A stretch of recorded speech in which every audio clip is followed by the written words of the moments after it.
What's going on, everybody? I'm back to give you another Digimon Beatbreak episode review. Episode 16, Where I Belong is where we're going now. And where else I need you guys to belong? I need you to go down there, hit the like button, subscribe, hit that notification bell, make sure you share this video, and go down to that Patreon link. Truly, all those things help a lot, even commenting as well. All right, just trying to level this up. So close to 500, but share this video. We got to get those watch hours up. So this is another episode that, man, it feels like it is. I don't know when they drew this. Was Ghost Game in 2023? Was it that long ago? Because a lot of stuff is really relevant. Also funny that we get like a snow episode when most of America is like drowning in snow this weekend, right? But this is a really good double backstory episode. We'll learn a little bit more about Reina, learn about Granite. And Granite, that's not even Granite's real name. Let's talk about this plot real quick. So, overall plot, and I'll mix this in with a little bit of photos here. I was able to get the undersaturation down on some of these. The oversaturation down on some of these. Haha. That is Moosemon. We'll talk about Moosemon in a minute. But this guy, and those are safe deposit boxes. I forgot how Geckomon called them. He said it really funny. But that guy is a thief. He has a Moosemon. Moosemon opens up a rift that sucks in Reina, Granite, Prestimon, and Ludomon, and they have to survive in whatever cold, frozen weather this is. Excuse me. And their respective teams need to find them. More on that, because it seems like one team is trying to find them. And so, just got to survive, find a way back home, complete the mission, X, Y, Z, and a third. Let's talk about Moosemon first. You know what? I'm going to skip even my own notes. Digimon lore. Here's some Digimon lore here. So we already know that ultimate level Digimon open up these rifts. Moosemon, while it is an armored Digimon, right, typically, and we know that in this show and in other shows, armor level Digimon are either champions or ultimates, depending on the power scaling. Same thing with the hybrids, like your Gigasmon is most notably an ultimate, right? So here, Moosemon is a champion, and this champion level Digimon can open up rifts. It is its special ability. Pretty interesting that this is one of the rare Digimon that can do that. So hold on, let's get another photo of Moosemon. This is I think this is the Watanabe art here of Moosemon. Moosemon's shown up in the anime quite a bit. First appearance was in the Digimon Frontier revival of Ancient Digimon with all those other armored Digimons, I think. Then we had Cross Wars, the Hunters Do Live Through Time. I don't remember that one. I don't remember him being in that one, but he was in Ghost Game, being the steed for Black Gatomon or Black Tailmon, and you have him in this one.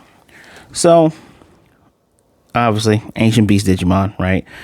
And it's armor level Ancient Beast Digimon that evolved through the power of Digimental of Hope. It inhabits mountainous regions and has tough flesh that makes light of adverse conditions, such as thin air and extreme cold. Moosemon, it's so funny that his name is just literally just Moosemon. Moosemon is revered as a guardian deity of the mountains. And if someone that defiles the mountain where it lives appears, it would try to defend it until the very end, even if it shortens its life. We do see a little bit of that in here. I do like that in each of these Digimon series, and they are technically different universes, that some of the Digimon data from the data logs apply to the Digimon just a little bit, even if they are different incarnations. Like, this thing kind of fiercely fought them. Its mood swings are erratic, and when it's calm, it is good, but when it's in a bad mood, it's in an uncontrollable state. It seems that Moosemon's mood is linked to the climate of the mountains, and it's said that whenever unexplained thunder or avalanches occur from time to time, they're a result of Moosemon's ill temper. Its special move, Horn Blade, is a technique that cuts through space itself with its giant antlers. So no matter how far the opponent is, it's capable of cutting them along with space. So that is our Digimon of the day. It is interesting to note that it appears that Tactic's job was to steal the Digimon, give it to somebody else. They are in cahoots. Remember, what was it? With her name Haruto or Haru? Is her name Haruko or Haruto? The girl who had the Shademon. And they were confronting, or should I say, Kyo was confronting the person that wanted to buy Kiropmon. You know, how do these people get the Digimon to work under their control too? That's an interesting thought too, that I just thought about it. But yeah, it looks like they are of the taking, buying, and selling Digimon stuff, which I guess that's why they're supposed to be mysterious, because shouldn't that be, well, how can that be illegal in a world where they're trying to hide it? And at the same time, I guess, would it make other cleaners go, why are you doing that? Just an interesting thought. They claim that they're destroying the Digimon, but they probably aren't. But let's talk about Granite's backstory. I got a funny Prestimon picture here. So Granite's backstory, since he is brown skinned, he is from an unnamed country that was going through war. And in the major city, it was bombing, but he's in a refugee camp. Sounding very familiar, isn't it? In a refugee camp, main city's being bombed. It's covering his ear, and this girl named Stella comes up, gives him a stick of gum. I guess she stole the gum from some older kids, and they run, and then they become friends. I do love the fact that his Sapotama speaks up when she's like, "What's your name?" And it's like, Luca. His name is Luca. Now, this is Stella. Oh, come on now. They don't need to see my notes. That's Stella. Stella's cute. They did all sorts of stuff together. Pardon me. They did all sorts of stuff together, like studying, spending time together, just like spending time together. They hung out with other kids, and she told him, "There's nothing to fear. You're safe here." Oh, also earlier, and I love that you got to pay attention to this, because I just dismissed it as him being an asshole when he first met up with Reina when the teens were trying to get the Moosemon. He blew a bubble and it popped, and he's like, "Oh, you're here." She blew the bubble. He also blew the bubble. That's where he got that from. Now, she was very wrong, because their camp started to get bombed. I do find it,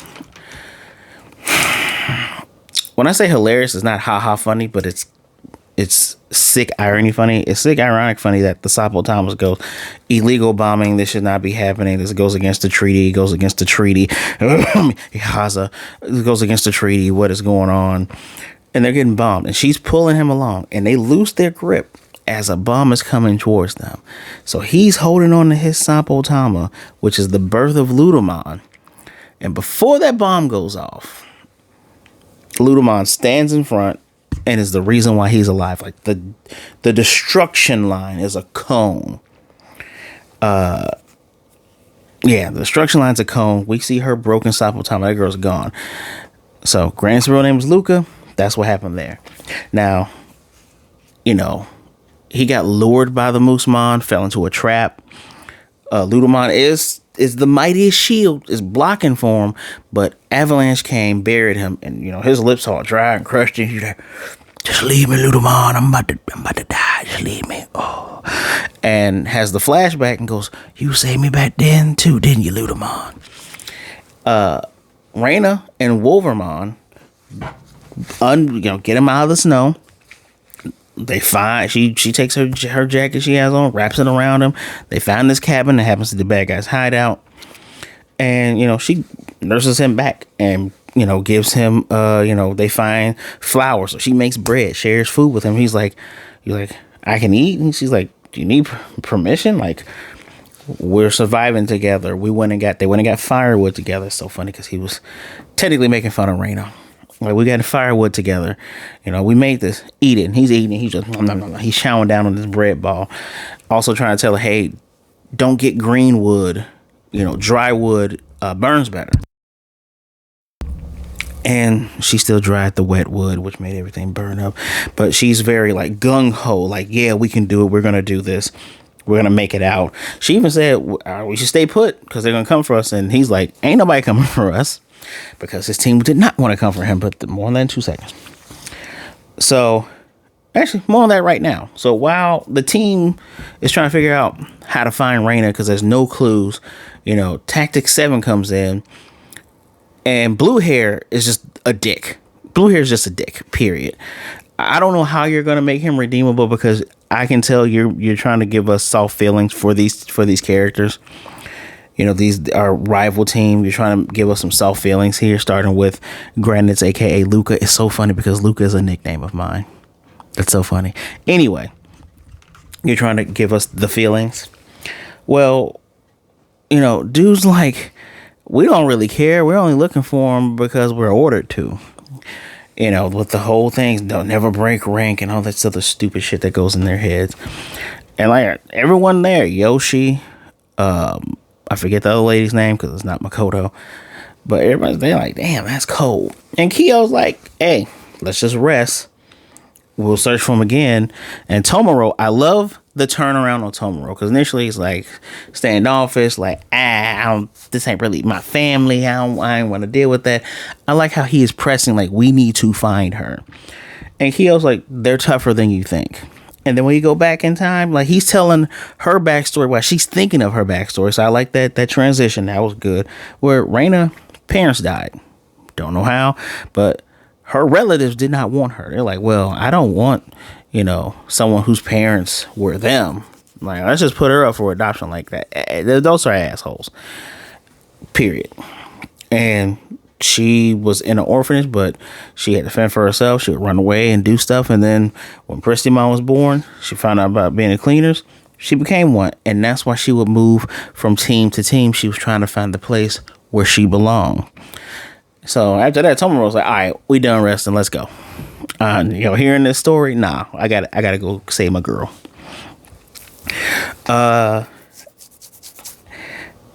First of all, the tag team of Granite and Reina worked out very well. Their plan worked to, they had to tire out the Moosemon, which to the very, I love that Wolverine's like, it's pretty hard to hold back. So then you get Ludomon to block the shield. It goes crazy and does the riff. And it did the riff twice basically within a day. It didn't have any food, so it didn't get any E-pulse, and it's dying. And Reina's going, look. And it's so funny that earlier, Granite was like, a Digimon like that should be used for more than just thievery. Reina's going, hey, just, rest. You don't have to do this anymore. You can have another chance and another bid at life. You don't have to do all this, right? Oh yeah, I got pictures. I forgot. I got pictures for that. And Moosemon, before he dies, just goes down to the baby form and the egg, because he's like, just give me a Sapo time. We'll take care of this. And I like that Granite, aka Luca, is just kind of just looking at him, and Ludomon's looking at him, and he leaves. Now, because they wanted that Digimon, they found all the jewels and stuff. Granite told them where the jewels are. Although that is a plot hole. Both of them did not know where they were. They weren't in, he said, I don't think we're in Japan anymore. Maybe they were in the mountains of Japan someplace. But I don't know how he found out where that was. But they got that. They said, this is worth more than that. So, we're an evil organization anyway. It doesn't fucking matter. And it's interesting that Granite is like, well, I've survived again. Ludomon does not speak. I do like the Ludomon kind of has a little bit of grunts, like, hey, But I like the Ludomon is silent, much like how Granite is silent a lot of the times. Digimon mirror their partners. They really do. What was another part of this episode that I need to talk about? Wow. Showing some of these pictures. Let's show the bread making part. I do like this is before they went into Reina's backstory. The little light part right there, I like that, to show the warmth of the moment. It has to be another part in here. Nope, something talking about that part. Reina not being wanted. I can't properly show you guys the words just because it's backwards.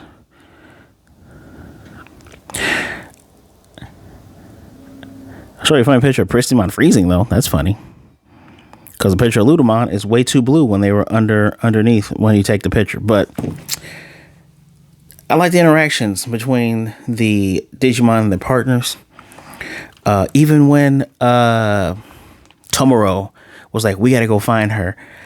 I like that the little baby Gyakomon, Gyakomon's basically Naruto. Instead of Dr. Bayo is Dane or Dana. So he's like, Dana. Like, he's like, we got to go find her. Dane. Dane. Just like, yeah. Like, I'm adding on to this. We need to find her. This, that, and the third. What else? Yeah, just last week it was following orders that you know are wrong. This week is literally showing the fires and tragedy of war and things like that. It reminds you of what's going on in Gaza. Just flat out gonna say that. I don't be mad. I don't care. Digimon, I don't know how they're doing this timely. Or maybe someone just pays attention. But very interesting. I like Granite a little bit more. Is there any other part of this episode before I give my verdict? Really good. The fight, for this to be a double backstory and, come together to survive episode, the fighting was pretty decent too. Even when they're fighting like the smoke and Wolvermon's like, all right, I'm going to go back. This is hard, but here we go. I like how that was shot. Excuse me. I like how some of the nuances were shot, like with that nice warmness around the side before we get into more of the backstory. Really good. Really good. This is a 5 out of 5 by far. A little bit light on the Digimon lore, but we still got some. But we show characters' backstories. Didn't feel like it took up all the episode. It didn't come out of nowhere. We learned more about our main characters, talking about Reina, and it's sowing seeds. Because you get the feeling, outside of Blue Hair, who's a bastard, you get the feeling like, yeah, they're doing this, but even the one girl who was nice to Makoto, I forget her name, it's like, you're kind of nice, and you're like, hey, should we even get these kids? And Blue Hair's like, I don't give a shit. He might be the one that stays a bad guy. Next episode is Antipathy. Not antipathy, antipathy. Apparently, that the fake Sakura of Team Tactics looks like she makes we'll just call them Japanese pancakes. Omiyake, right? So looks like her and Makoto gonna have a chat. This is gonna be interesting. I don't know what the backstory on Blue Hair is gonna be. Probably something aggressive and rough and tumble, but also, since Ultimate is the cap right now, are we ever gonna get any Mega Digimon? I know we're just 16 episodes in, but it makes me wonder, because our team hasn't even started to make that jump into Ultimates. Probably by the time we do, they're gonna have to fight the 5 stars. So, also, if Granite leaves Team Tactics, can Granite join Glowing Dawn? Also, get Ludomon to evolve too. But I would find it interesting if members of Tactics Team 7 are like, deuces, I'm out. I'm joining these guys. At least they're nice. Oh, that's the reason why with Reina. That's the reason why Reina obsesses over money and, runs headfirst in the battle. She wants to feel like she is being useful. There we go. Knew I forgot something. So, love knowing about the character's personality. This is a 5 out of 5. Please watch this. Digimon's hitting good. You're hitting on all cylinders. Good job. Please let me know what you think of the episode in the comment sections down below. Do not forget, hit that like button. That helps. Subscribe, hit the notification bell, share the video. Those things help as well. Visit the Patreon down below. Donate whatever you choose. It'd be graciously appreciated.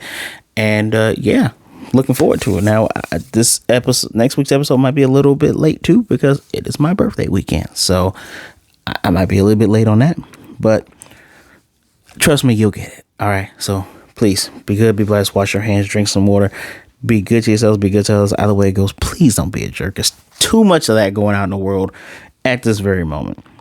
And it's hard, it's rough. If you are feeling down, depressed, you're angry and you don't know what to do, talk to somebody. There are people out there that would rather talk to you today than to miss you and mourn you tomorrow. I promise you that. So reach out to someone, talk to someone. Don't go at it alone. There are people who want to help shoulder your burdens. All right. Give them that opportunity. You want to talk to me? My social medias are also in the description below. Make sure you give me a follow, say hello, be mellow. Okay, but we'll be good to go. All right. Until next time, Digi folks, I'll see y'all later. Let's see where this, I need to figure out that woman's name too. But let's see where Team Tactic 7 is heading, because it seems like they might be defecting real soon.